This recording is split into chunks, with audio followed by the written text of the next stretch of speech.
আকাশবাণী খবর পড়ছি শুভব্রত মুখোপাধ্যায়। বিশেষ খবর।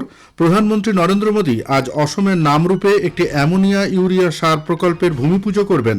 পরীক্ষা পে চর্চার একটি কর্মসূচিতেও তিনি ছাত্রদের সঙ্গে মতবিনিময় করবেন। প্রধানমন্ত্রী বলেছেন, বাংলা ভাষা ভারতের ইতিহাস ও সংস্কৃতিকে সমৃদ্ধ করেছে। ঘোস্ট পেয়ারিং নামে একটি সাইবার প্রচারের মাধ্যমে হোয়াটসঅ্যাপ অ্যাকাউন্ট হ্যাক করা হচ্ছে বলে বৈদ্যুতিন ও তথ্য প্রযুক্তি মন্ত্রক সতর্কতা জারি করেছে। রাষ্ট্রসংঘের মহাসচিব অ্যান্টনিও গুটেরেস বাংলাদেশে আসন্ন সংসদীয় নির্বাচনের আগে সংশ্লিষ্ট সব পক্ষকে হিংসা থেকে বিরত থাকার আহ্বান জানিয়েছেন। দুবাইয়ে আজ অনূর্ধ্ব-19 এশিয়া কাপ ক্রিকেটের ফাইনালে ভারত পাকিস্তানের মুখোমুখি। বিশাখাপত্তনমে আজ মহিলাদের ক্রিকেটে 5 ম্যাচের সিরিজের প্রথম টি-20 আন্তর্জাতিক ম্যাচে মুখোমুখি ভারত শ্রীলঙ্কা। আসছে বিস্তারিত খবরে। প্রধানমন্ত্রী নরেন্দ্র মোদী আজ অসমের নামরূপে 12,000 কোটি টাকার অ্যামোনিয়া ইউরিয়া সার প্রকল্পের ভূমিপুজো করবেন। সেখানে তিনি একটি জনসভাতেও ভাষণ দেবেন। দুদিনের অসম সফরের দ্বিতীয় দিনে শ্রী মোদী আজ ব্রহ্মপুত্র নদে একটি ক্রুজে পরীক্ষা পে চর্চা কর্মসূচির আওতায় 25 জন স্কুল ছাত্রের সঙ্গে মতবিনিময় করবেন।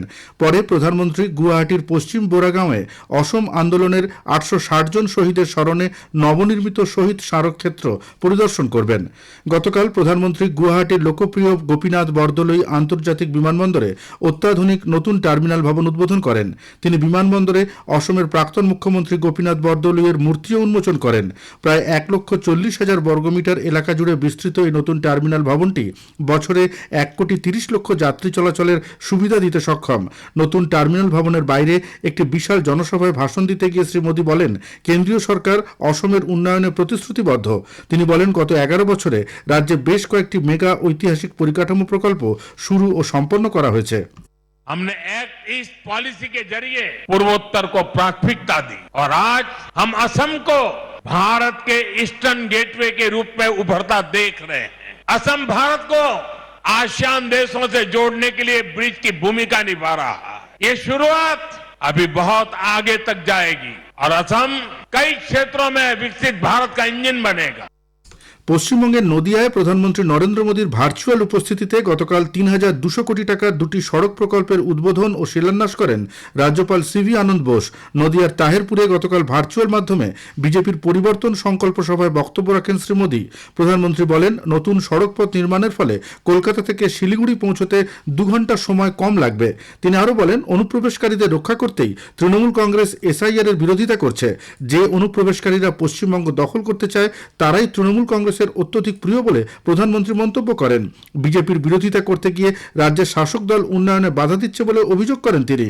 শ্রী মোদী বলেন, তৃণমূল কংগ্রেসের সদিচ্ছার অভাবেই পশ্চিমবঙ্গে একাধিক উন্নয়নমূলক প্রকল্পের কাজ আটকে রয়েছে। তৃণমূল কংগ্রেসের বদান্যতায় রাজ্যে জঙ্গলরাজ চলছে, তা অবিলম্বে বন্ধ করা প্রয়োজন বলে জানান তিনি। প্রধানমন্ত্রী বলেন, বাংলা ভাষা ভারতের ইতিহাস ও সংস্কৃতিকে সমৃদ্ধ করেছে। ঋষি বঙ্কিমচন্দ্র চট্টোপাধ্যায়ের বন্দে মাতরমের মাধ্যমে যে নবচেতনার উন্মেষ ঘটিয়েছিলেন তাই বিকশিত ভারতের প্রেরণা বলে তিনি মন্তব্য করেন। बंगाल ने, बांग्ला भाषा ने भारत के इतिहास, भारत की संस्कृति को निरंतर समृद्ध किया है। वंदे मातरम ऐसा ही एक श्रेष्ठ योगदान है।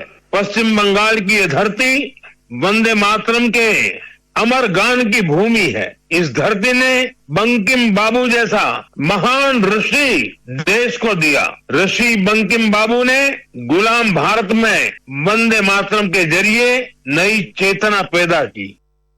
বিদেশমন্ত্রী ডক্টর এস জয়শঙ্কর বলেছেন, রামায়ণ এবং মহাভারত কেবলমাত্র ধর্মগ্রন্থ নয়, বরং বিশ্ব রাজনীতি ও কূটনীতির ক্ষেত্রে এক মূল্যবান সম্পদ। ন্যাশনাল বুক ট্রাস্ট আয়োজিত পুনে বই উৎসবে ফ্রম ডিপ্লোম্যাসি টু ডিসকোর্স শীর্ষক এক বক্তৃতায় তিনি একথা বলেন।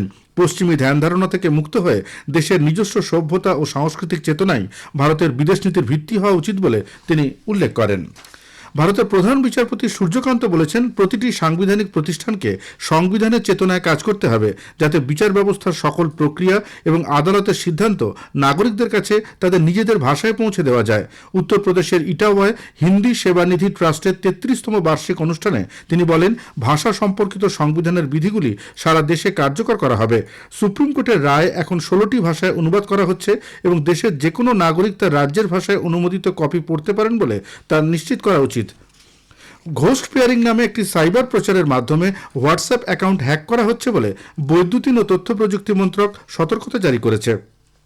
মন্ত্রক জানিয়েছে যে হ্যাকাররা অথেন্টিকেশন ছাড়াই পেয়ারিং কোড ব্যবহার করে হোয়াটসঅ্যাপের ডিভাইস লিঙ্কিং ফিচারটির অপব্যবহার করছে। মন্ত্রক আরও জানিয়েছে, সাধারণত একজন বিশ্বস্ত পরিচিত ব্যক্তির নম্বর থেকে হ্যাকাররা হাই এই ছবিটি দেখুন এই ধরনের একটি বার্তা পাঠায়। বার্তাটিতে ফেসবুকের মতো প্রিভিউ সহ একটি লিঙ্ক থাকে, যা ব্যবহারকারীকে ফোন নম্বরের মাধ্যমে একটি যাচাইকরণ প্রক্রিয়ার দিকে নিয়ে যায়। এর ফলে হ্যাকাররা কোনো পাসওয়ার্ড চুরি বা সিম সোয়াপিং ছাড়াই ভুক্তভোগীর হোয়াটসঅ্যাপ অ্যাকাউন্টে সম্পূর্ণ প্রবেশাধিকার পেয়ে যায় বলে মন্ত্রক উল্লেখ করেছে। এজন্য মন্ত্রক নাগরিকদের সন্দেহজনক লিঙ্কে ক্লিক না করতে এবং বাইরের কোনো সাইটে তাদের ফোন নম্বর না দিতে অনুরোধ করেছে। প্রধানমন্ত্রী নরেন্দ্র মোদী আগামী 28শে ডিসেম্বর রবিবার আকাশবাণীতে মন কি বাত অনুষ্ঠানে তাঁর চিন্তাভাবনা দেশ বিদেশের মানুষের সঙ্গে ভাগ করে নেবেন। এটি হবে মাসিক এই বেতার অনুষ্ঠানের 129তম পর্ব। বেলা 11টা থেকে আকাশবাণী এবং দূরদর্শনের সবকটি চ্যানেল এবং Akashvani news on AIR website, mobile app, প্রধানমন্ত্রীর দপ্তর, তথ্য ও সম্প্রচার মন্ত্রকের ওয়েবসাইট ও ইউটিউব চ্যানেলেও মন কি বাত সম্প্রচারিত হবে। নিঃশুল্ক নম্বর 1800117800 নম্বরে মেসেজ করে কিংবা মাই গভ বা নমো অ্যাপে মতামত জানানো যাবে। খবর শুনছেন আকাশবাণী থেকে। আমাদের সংবাদ শোনা যাবে ইউটিউব চ্যানেল আকাশবাণী সংবাদ বাংলা, ফেসবুক ও ইনস্টাগ্রাম আকাশবাণী সংবাদ কলকাতা এবং এক্স হ্যান্ডেল এআইআর নিউজ কলকাতাতে। রাষ্ট্রসংঘের মহাসচিব অ্যান্টনিও গুতেরেস বাংলাদেশে আসন্ন সংসদীয় নির্বাচনের আগে সংশ্লিষ্ট সব পক্ষকে হিংসা থেকে বিরত থাকার আহ্বান জানিয়েছেন। জনমনে উদ্বেগ হ্রাস করতে তিনি সকলকে সংযত থাকার অনুরোধ করেছেন। যুবনেতা শরীফ ওসমান বিন হাদির হত্যার ঘটনার নিন্দা করে রাষ্ট্রসংঘের প্রধান হাদির পরিবারের প্রতি সমবেদনা জানিয়েছেন। আন্তর্জাতিক মানবাধিকার সংক্রান্ত মানদণ্ডের ভিত্তিতে একটি দ্রুত ও নিরপেক্ষ তদন্তের জন্য তিনি বাংলাদেশি কর্তৃপক্ষকে অনুরোধ করেছেন। অন্যদিকে হিংসা এবং উস্কানিমূলক পোস্ট ছড়িয়ে নির্বাচনী প্রক্রিয়া বানচাল করার চেষ্টার জন্য বাংলাদেশের অন্তর্বর্তী সরকার ফেসবুকের বিরুদ্ধে ব্যবস্থা নেবার জন্য মেটাকে চিঠি দিয়েছে। জাতীয় সাইবার নিরাপত্তা সংস্থার লেখা ওই চিঠিতে আসন্ন নির্বাচন ও গণভোটের আগে পর্যন্ত বাংলাদেশ সম্পর্কিত সব ধরনের পোস্টের ওপর বিশেষ নজরদারি চালানোর অনুরোধ করেছে। সোশ্যাল মিডিয়ার বিভিন্ন পোস্টের ফলে বাস্তবে হিংসার ঘটনা বেড়ে চলেছে বলে ওই চিঠিতে মেটাকে সতর্ক করা হয়েছে। পাকিস্তানের একটি আদালত দ্বিতীয় তোষাখানা দুর্নীতি মামলায় প্রাক্তন প্রধানমন্ত্রী ইমরান খান এবং তাঁর স্ত্রী বুশরা বিবিকে 17 বছর কারাদণ্ড দিয়েছে। 2024 সালে দায়ের হওয়া এই মামলায় ইমরান এবং তাঁর স্ত্রীর বিরুদ্ধে অভিযোগ ছিল 2021 সালে সৌদি সরকারের কাছ থেকে পাওয়া বহু মূল্যবান রাষ্ট্রীয় উপহার তারা তোষাখানায় জমা না দিয়ে বিক্রি করে দেন। বিশেষ আদালতের বিচারক শাহরুখ আরজুমান্দ রাওয়ালপিন্ডির উচ্চ নিরাপত্তার আদিয়ালা জেলে এই মামলার রায় ঘোষণা করেন। উল্লেখ্য, অপর এক মামলায় দোষী সাব্যস্ত হওয়ার পর ইমরান এবং তার স্ত্রী দুজনেই বর্তমানে আদিয়ালা জেলে কারাবন্দী রয়েছেন। নেপালে জেনজি আন্দোলনের তদন্তে গঠিত গৌরী বাহাদুর কার্কির নেতৃত্বাধীন কমিশনের মেয়াদ সরকার আরও 1 মাস বাড়িয়েছে।